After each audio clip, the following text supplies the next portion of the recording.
Praise the lord. దేవుని ప్రియమైన బిడ్డలారా, మనమందరము ఈనాడు 23వ ఆదివారం దేవుని వాక్యమును ధ్యానించుటకు వేచి ఉన్నాం. మన జీవితం అనేది దేవుడిచ్చిన వరము. ఆ వరముతో, మన జీవితముతో మనం ఏం చేస్తున్నామో అదే మనం దేవునికి ఇచ్చే ఒక బహుమానం, ఆశీర్వాదం. దేవుడు మనల్ని ఆశీర్వదించి ఉన్నారు. మనమందరికీ ఆశీర్వాదంగా ఉండాలని ఆశపడుతున్నారు. అందుకే దేవుడు మానవుని సృష్టించినప్పుడు మానవునికి ఒక దేహం ఇచ్చారు. ఆ దేహముతో ఈ లోకంలో ఉండాలని. కానీ ఆ దేహము ఈ లోకంలో ఉన్నప్పుడు అన్ని రకమైన శోధనల ఆటంకాలకు అది బలి అయిపోతుంది. కనుక ఆ శరీరంలో ఆత్మను ఉంచాడు. ఆ ఆత్మయే ఇప్పుడు మనం ఎవరమంటే మనం ఒక ఆత్మ అని చెప్పగలం. మనకి జీవం ఇచ్చాడు. ఆ ఆత్మలో ఈ దేహమును, ఆ ఆత్మకు తోడుగా తన ప్రాణమును పోశాడు. ఇప్పుడు దేవుడిచ్చిన ప్రాణం ఏం చేస్తుందంటే, మనం సామెతల గ్రంథంలో 20వ అధ్యాయంలో చూస్తున్నాము. దేవుడిచ్చిన ప్రాణం మన శరీరంలో నివసించే మన ఆత్మకు దీపములాగా ఉండి, ఈ లోకంలో ఎన్ని కష్టాలు, శోధనలు, ఆటంకాలు వచ్చినా కూడా దానికి బలిగా మారకుండా మనం దేవుని వైపు చూసి, దేవుడిచ్చే శక్తి ద్వారా, దేవుడిచ్చే అభిషేకం ద్వారా ఇవి అన్నిటినీ దాటి వెళ్ళాలి. దీవెనగా మన జీవితాన్ని మార్చుకోవాలి. దేవుడిచ్చిన ఈ వరమును మనం అందరికీ వరముగా, దీవెనగా మార్చుకోవాలి. ఇది దేవుని సృష్టింపులో ఒక గొప్ప మహిమ గల కార్యం. కానీ ఈ దేహం ఏం చేస్తుంది? ఈ దేహం లోకంలో తిరుగుతున్న శక్తులు ఈ దేహాన్ని వాడుకొని మన ఆత్మను కిందికి లాగుతుంది. ఆత్మ దేవుని వైపు చూడకుండా, దేవుడిచ్చిన ప్రాణం అనగా దేవుని వెలుగులో నడవకుండా ఈ లోకపు కార్యములో తన్ను తాను భూసావనం చేసి ఈ కార్యాల్లో మునిగిపోయి దానికి బలిగా మారిపోవాలి.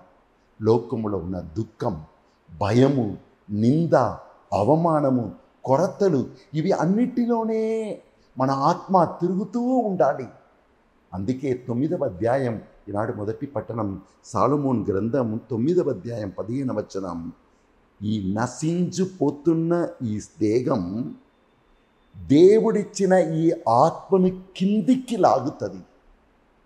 మట్టిలోని మనిషిగా మార్చి మట్టి మాటలు పలకటం, ఈ లోకపు తలంపుల ఆలోచనలకు బలిగా మారిపోవటం. రెండవది, అది ఈ లోకములో ఉన్న భారముతో, మోహముతో, వాంఛలతో, కొరతలతో కూడిన తలంపులను మనలో సృష్టిస్తాడన్నమాట. ఈ దేహం మొదటిగా మన ఆత్మను కిందికి లాగుతుంది, లోకపు మనిషిగా మారుస్తుంది. రెండవది, అటువంటి తలంపులు, ఆలోచనలనే ఇచ్చి భయము, ఆందోళన, దుఃఖము, కొరతలు, ఇవి అన్నిటిలోనే మనం జీవించినట్లే చేస్తుంది. కానీ దేవుడు ఊరుకొని ఉంటాడా? లేదు. మన దేవుడిచ్చిన ప్రాణం, మన ఆత్మ దేవుని మాటల్ని వినట్టలేదని కృంగిపోతుంది.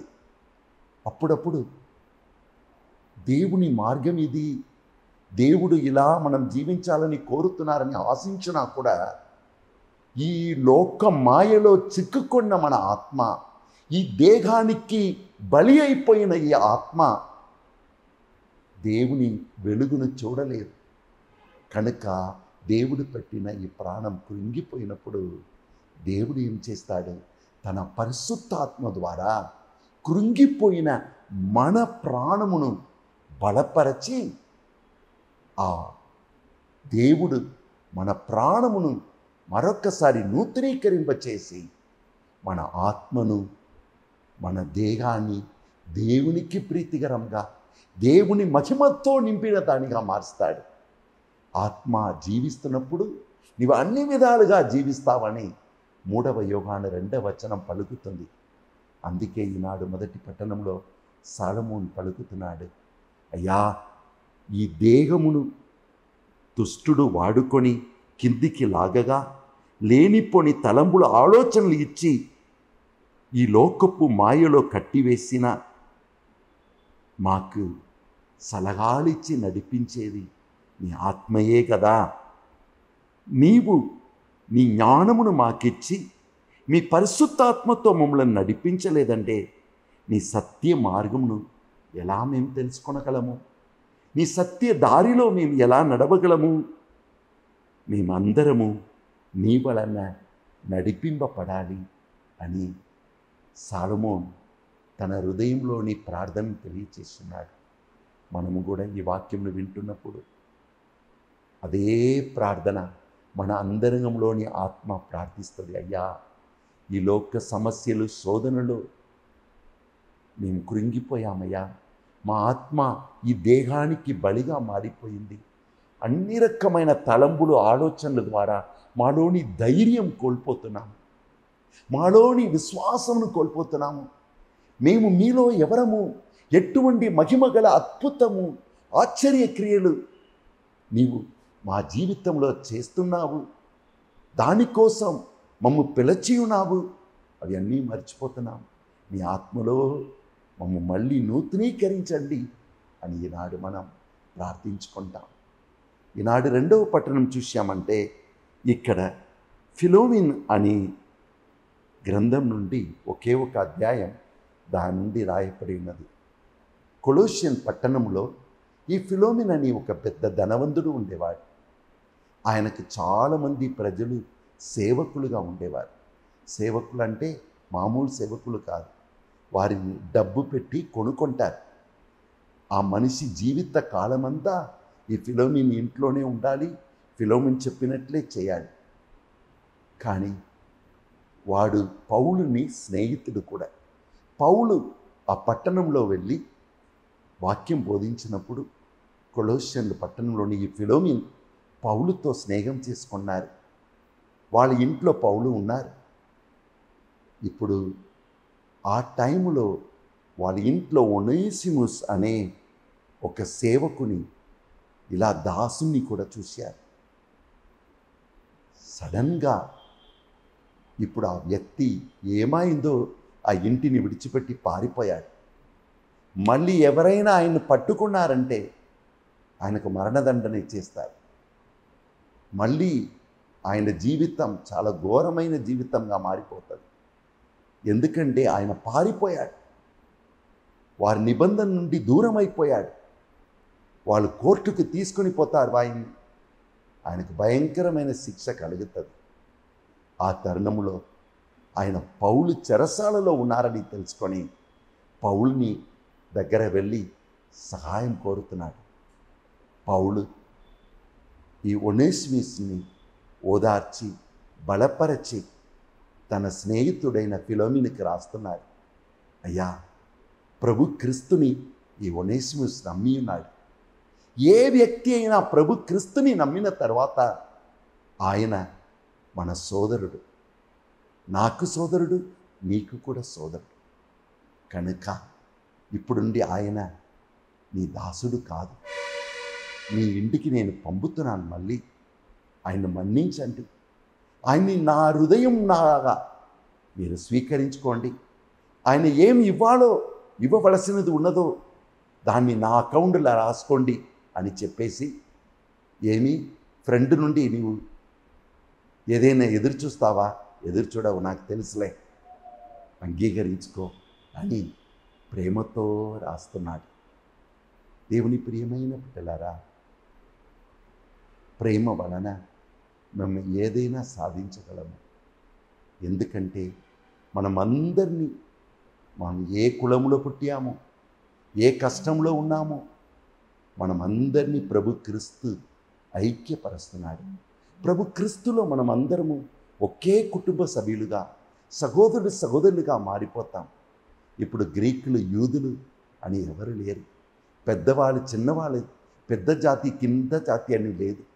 మనమందరం క్రీస్తుని బిడ్డలం కనుక ఒక్కొక్కరికి కరుణను, దయను ఈ ప్రభు క్రీస్తులో ఉన్న సంబంధం వలన మనం జీవించగలమని గొప్ప సత్యమును పలుకుతున్నారు.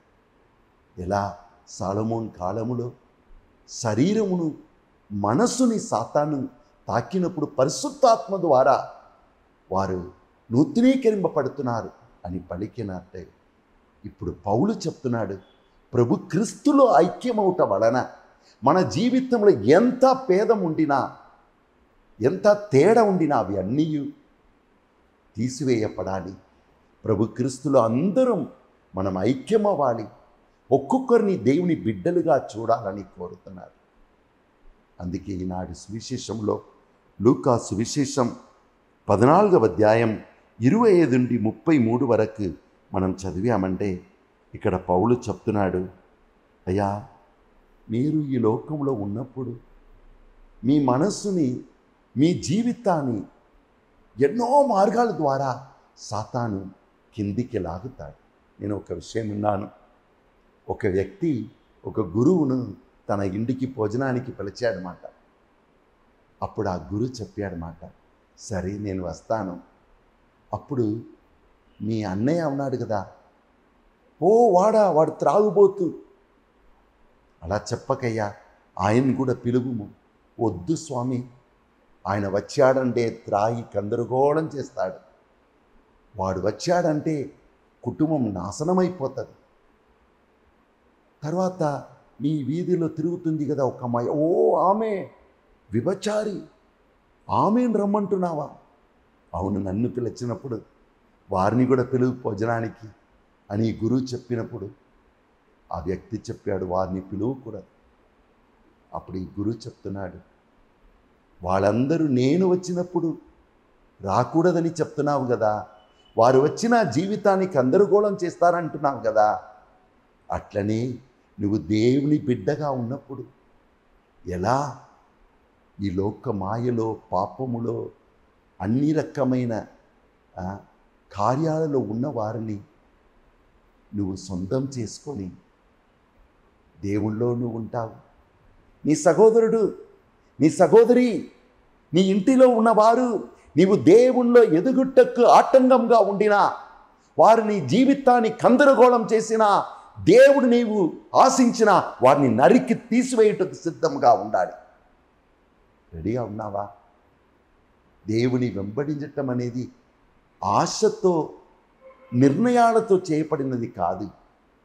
అది అందరం ఉండి చేయబడిన ఒక నిర్ణయం.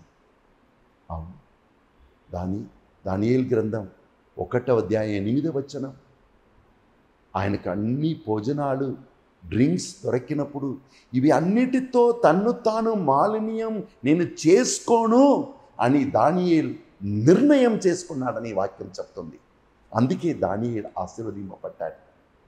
మన దారిలో వచ్చినదంతా మనం స్వీకరించుకోకూడదని పవిత్ర వాక్యం మనకు నేర్పిస్తుంది. అది నీ సోదరుడుగా ఉండవచ్చు, నీ తమ్ముడుగా ఉండవచ్చు. ప్రభులో ఎదుగుటకు ఎవరైనా ఆటంకంగా ఉండినా వారిని నీ జీవితం నుండి తీసివేయాలి. రెండవది, నిన్ను నేను భూమికి పంపినది ఊర్కనే కాదు. సాలొమోను చెప్పినట్లు నీ మనస్సు, నీ ఆత్మ లోకానికి, సమస్యలకు లొంగిపోయినా నువ్వు అటువంటి తలంపుల ఆలోచనలకు బలియాగుతావు.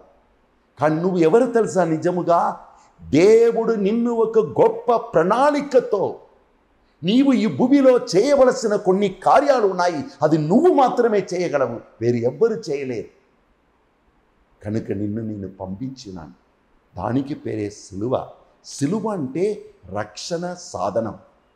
దాని ద్వారా లోకం రక్షింపబడుతుంది. నీకు నేనిచ్చిన సిలువ ఒక భారం కాదు.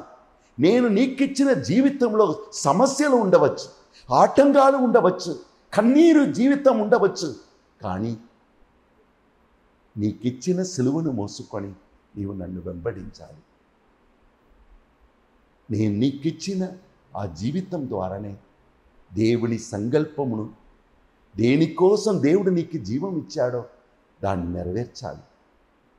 అవును, ఒక వ్యక్తి యుద్ధానికి వెళుతున్నాడు. వెంటనే కూర్చొని తన దగ్గర 10,000 మంది ఉన్నారు సైనికులు, తన విరోధి 20,000 మంది సైనికులతో వస్తున్నాడంటే ఏం చేస్తాడు? ఆలోచిస్తాడు. నేను జయించలేను కదా, వెంటనే మనుషులను పంపి సమాధానం చేసుకుంటాడు. అట్లనే దేవుని వెంబడించటం అంటే ఏదో బయట ఉన్న లోకంలో ఉన్న సమస్యలు కానీ ఆశీర్వాదం కానీ నీ జీవితాన్ని నిర్ణయం చేయకూడదు. కూర్చో, దైవ సన్నిధిలో నువ్వు ఉండుటకు నేర్చుకోవాలి. నేర్చుకొని నువ్వు ఎవరు, నీ దగ్గర ఏముంది, ఏ పని చేయుటకు దేవుడు నిన్ను పిలిచాడు, కానీ నీకు రోధంగా ఏమేమి వస్తున్నాయి, నువ్వు ఎలా దాన్ని సాధించాలి, దాన్ని దాటి వెళ్ళాలి. ధ్యానముతోనే నీ జీవితాన్ని కొనసాగించు. మొదటిగా దేవునికి ప్రియం లేనిది ఏదైనా సరే దాని నుండి దూరం చేయు.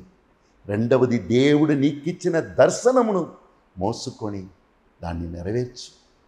మూడవది, ఆయన చెప్తున్నాడు, నన్ను నీవు వెంబడిస్తున్నప్పుడు ధ్యానముతోనే జీవించు. నీ అంతరంగంలోని దేవుడు పెట్టిన దీపం ఆగిపోకుండా చూసుకో, అది ఎల్లప్పుడూ వెలిగిస్తూ ఉండాలి. ప్రార్థన చేసుకుంటాం.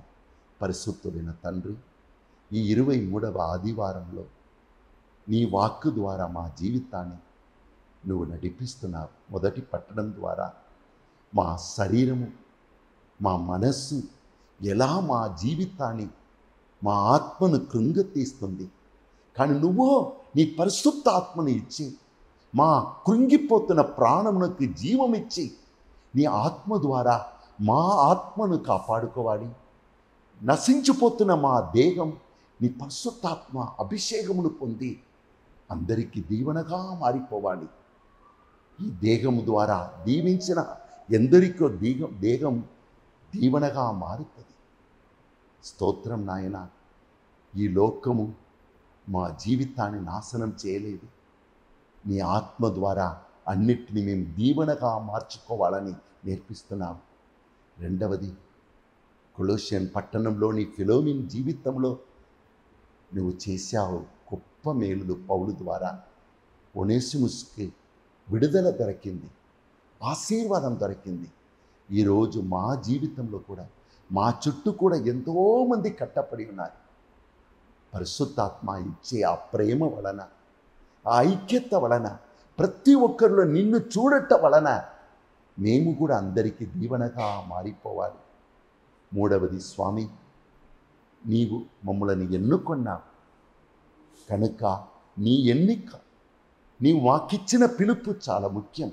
ఆ పిలుపునకు ఆటంకముగా ఎవరు ఉండినా, అది మా సొంత కుటుంబ సభ్యులైనా కూడా వారిని కత్తిరించాలి.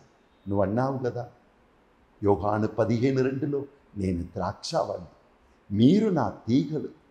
నీవు పెద్దగా, అందముగా, వైల్డ్గా మారిపోతావు, నేను వదలను, దాన్ని కత్తిరిస్తాను.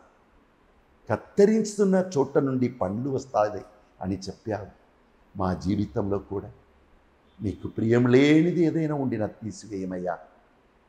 నీవు మాకిచ్చిన దర్శనమును మీ ముందు పెట్టుకొని దానికోసం ఆ జీవితాన్ని అర్పింప మాకు సహాయం చేయండి.